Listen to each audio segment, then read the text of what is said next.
middle ranges with also massive priority. So, you know, it's really hard to dodge that and anticipate when to get around those particular moves. And that's exactly how we saw Sohn advance in that last set. As we're heading now over, we get our we see often. Our weekly dose of the Yoshi Ditto. There he is, Suarez. This whole set's going to be on PS2. I can expect this going to Game 3.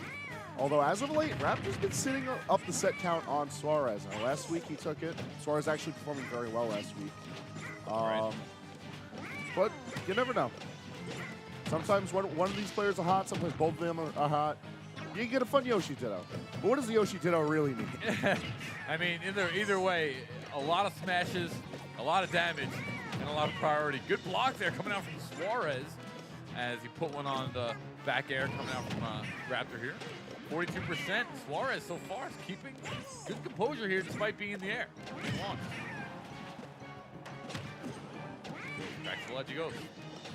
Now, we talked about this in the pregame before as we were mentioning to someone about Yoshi's egg and how it doesn't dissipate, so he doesn't suffer from as much shield pressure as a lot of the cast. But seeing that in practice in the Yoshi Ditto actually makes it really interesting because we were talking about this in reference to the fact that Yoshi can pressure shield well. Right. Really well. So when he doesn't really have that, and he has to deal with an opposing frame 3 nair out of shields, it's something interesting to think about. 91% here for Suarez. Raptor at 130. And both these players right here, and this is exactly what we're talking about. And honestly, it's a very underrated topic point because these Yoshi characters that have the non-decaying shield, that's a universal game mechanic that is stronger than every other characters in the entire game. As we're going to see Suarez's shield get broken, this is going to hurt, and it's going to be a stock. There we go. I've seen Raptor mess those up before. Right. Not often, but he's done it. You see it once, you get shook from every time. I mean, that's not. That's something you just can't. You can't mess that up. Oh, you'd be surprised. Oh, I know it happens. In this house, you'd be surprised. Suarez here winds up connecting as well. Finally gets a stock of his own. 2-2. Winners quarterfinals. And once again, AON Raptor against MTS Suarez. Suarez in the blue, Raptor in the red. Here on Pokemon Stadium 2. I always find it hilarious when they try going in with the same options. They come in and come out. And like you see like the similarities in the thought process, at least how they like what tools they want to use, but how they want to use it tends to differ sometimes. Sure. Like Suarez will go for set play. Raptor tries to like bring a stock as far to the ledge as he can. Like even if the combo isn't necessarily true, like he gets read heavy sometimes, and it works. Sometimes it doesn't, but it works. Oh, nice. Jump back, forward air coming out from Yoshi there. Raptor in particular, and that's going to hurt as well. 110 for Raptor, but it's 150 for Suarez. Good air dodge. He'll get back up, and oh, no, he won't, actually. Yeah, no, he stole the jump somewhere along the line on the edge guard on the left. But he's smelling blood here as he's trying to get Raptor out early. 124 here on Raptor. Raptor good punish. Oh, and this is going to really hurt Raptor. Looking for that extra credit right now.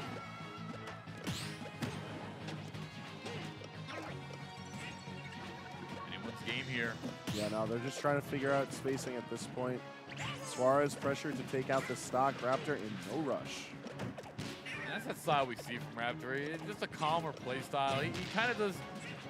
Sometimes he goes to the hyperdrive, but for the most part, I see him reactionary. Ooh, nice combination from Raptor. Oh boy, he's looking impressive right now. Oh, another block punish.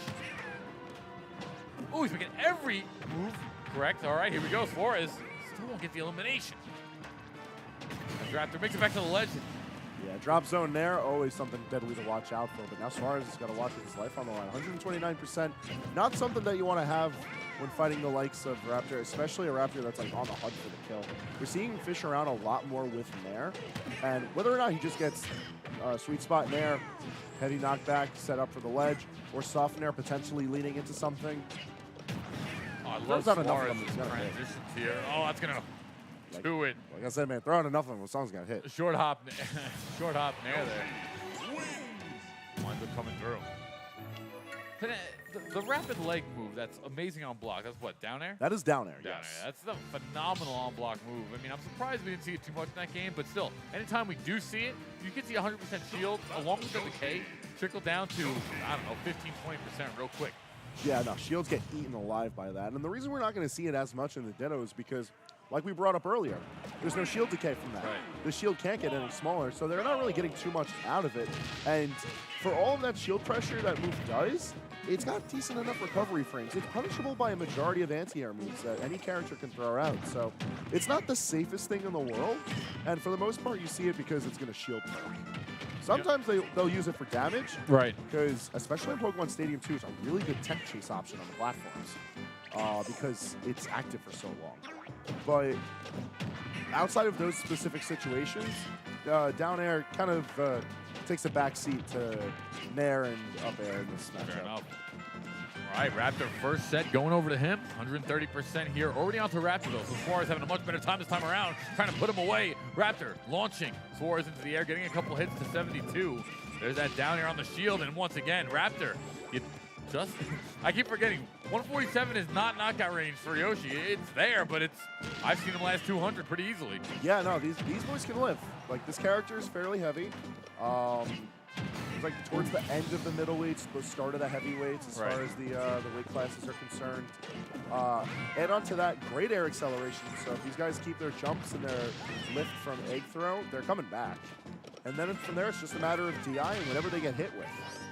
Which they, being so great at this game, we see them do quite often, if not every time. So 120% for Suarez, as he is still sitting on his third stock. And Raptor trying to get that elimination, launch Suarez into the air, but no, beats a forward air coming back on down from Suarez, and it's going to be a big punish.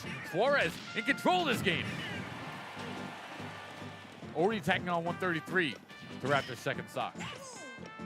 Suarez took the lead and he ran away with it in this one. I think it's just the strings he's getting together and getting him so much more stage advantage, so that when he ends up coming back to the stage, he's got anywhere to place himself for where he wants to run the pressure back on Raptor. But one little misplacing, and it sort of ends out like that. Suarez having a much different game this time around. Now, I remember in Smash 4, these guys would run into each other all the time. So it really was weekly ritual to see the Yoshi Ditto and how they would learn from each other, and like how the Ditto would end up becoming less and less Yoshi fighting Yoshi and Raptor fighting Suarez. More of this identity style to the character. I mean, you can already see, I mean, the first couple of weeks, it's not that it's changed, but Suarez was so dominant, right? And now we're seeing a lot better battles, at least against him, at least I've seen personally. It's just interesting to see the community catch up kind of week by week and the level of community grow. Oh, nice down smash. Nobody is satisfied with being mediocre anymore, and especially a player like Raptor, who has such a long-standing pedigree of being regarded as one of the best Yoshis in the world. But he doesn't want to be second banana. Well, he's got some more cut out for him. He looks like to be going down this stock. Nice patience coming out from Suarez as they fight off the ledge there. Both get back on. Big hit from Raptor here. Suarez flying off the right side. Oh, but a forward smash from Suarez comes out and eliminates Raptor as he takes the second set. And once again, you called it, Hangman going to the third. It's always a coin toss with these guys. You can, there are some days when Suarez just isn't feeling the Ditto, and Raptor will run over him. But more recently, it's been like they have a better understanding of what's going on, so they're going to go back and forth more and more. I feel like it really is always possible to see the match go in either way. Although, with the way that Raptor's been playing, at least from the matches I'm seeing today, I could see him taking the upper hand. Well, I believe Raptor had won last week. He did last week, and see if he can go for a starting a chain. As Game 3 brings us right on back to Pokemon Stadium 2, and the Nairs come flying. Both of these guys are playing so straight. They're so straight up. Not changing the stages, not changing the characters. Coming out every time. The raw mirror match, every stage, no mix-up. At least in the stage select and the character select. Just raw Yoshi versus Yoshi play. Let's see who takes it home. Winners quarters here once again. One set apiece. Raptor getting the first bit of damage, but now Suarez able to tack things on. And Suarez, when he gets going with his string setup, it's really hard to stop him. Raptor does a nice job there.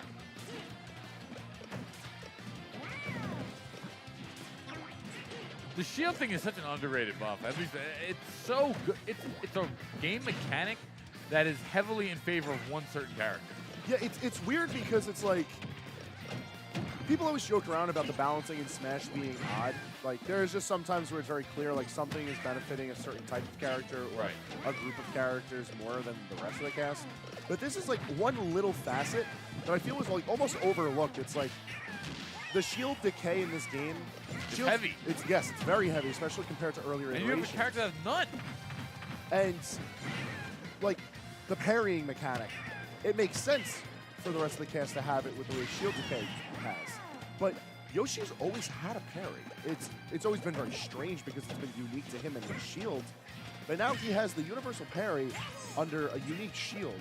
It makes her a lot more defensive options than I think a lot of people are realizing. That's why a lot of people, I feel, are starting to... They're seeing that Yoshi, like, has the chance of being a better character in this game because he's always had really good air pressure. Right. And we always see that from these two guys when they're fighting either themselves or others on Long Island. But, like, he has the tools to start his ground to air combos very confidently now. And I feel like the defensive options put Yoshi a cut above. Wow, look at this. Suarez connecting 3. Oh, but it doesn't matter. Despite the eggs in the air, Raptor gets underneath them, and they're trading stock for stock. 2 stocks apiece here. Suarez versus Raptor wins quarters, 3rd set. Wow, and, you know, like you were saying, hey, man,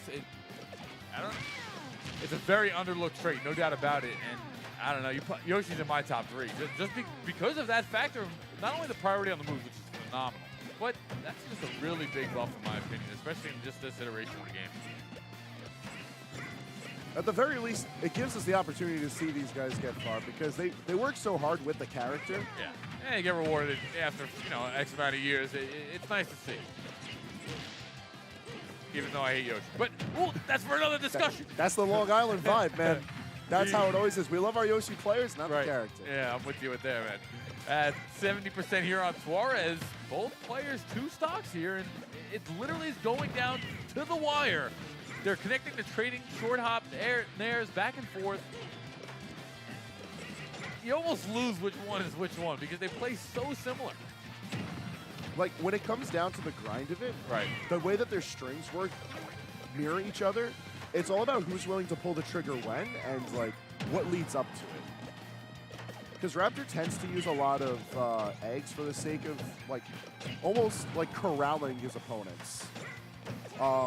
Whereas Suarez will do a lot of run-up and either threaten with forward tilt or jab. Sure. Sometimes he'll use down air just to occupy space with a lot of active frames from down air. And it's like those little traits stay signature of the player, but then it's like, Yoshi's got good tools. These boys know how to use them, and they know what to use. Yeah, I mean, all those years of training finally paying off here, but 2 stock apiece, late in the percentage. Raptor looking to eliminate Suarez, who's sitting on 163. Suarez gets back to the stage. Nice short hop.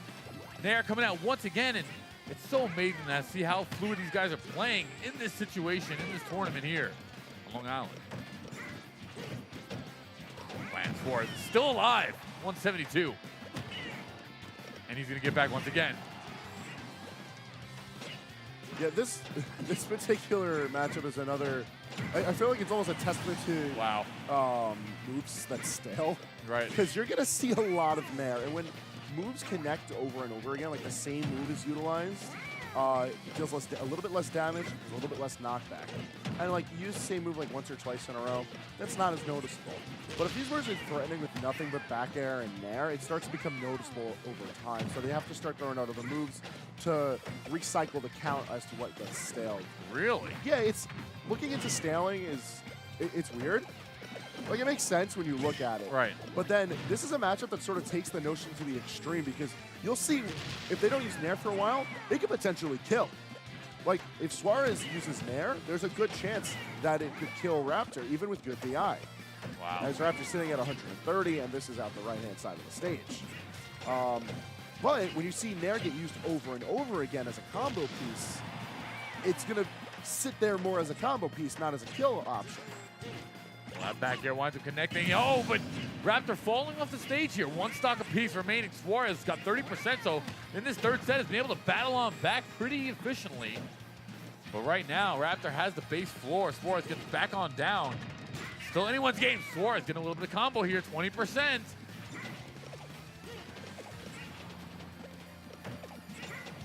Goblins game as they start to come on back. Suarez, 50. Raptor shuts it down real quick. Yeah, they're scared to approach in on each other because they know their ground to air combos are... It's easy for Yoshi to escape out of those type of combos, whether it's just jumping out of it and making use of the armor frames from the flutter jump, or using Yoshi Bomb to interrupt it. Like, Yoshi has a viable, like, he has viable options for reversal here. And both these guys know it. They can't really afford for a random downbeat to intercept them, especially as the percentages climb further and further. Ooh, Suarez went for that up smash. Wanted to put it away. Raptor getting Suarez off the right side of the ledge here. Raptor chalking the bottom of that ground, but no, winds up missing his move. Nice grab there coming out from Suarez. 133% is gonna do it, and it will. Suarez battles on back and takes game number 3 over Raptor, getting revenge over Raptor from last week. All right, so now it's either these guys got to meet each other in grands, or we'll see you next week to see who takes the next set. Wow, great stuff.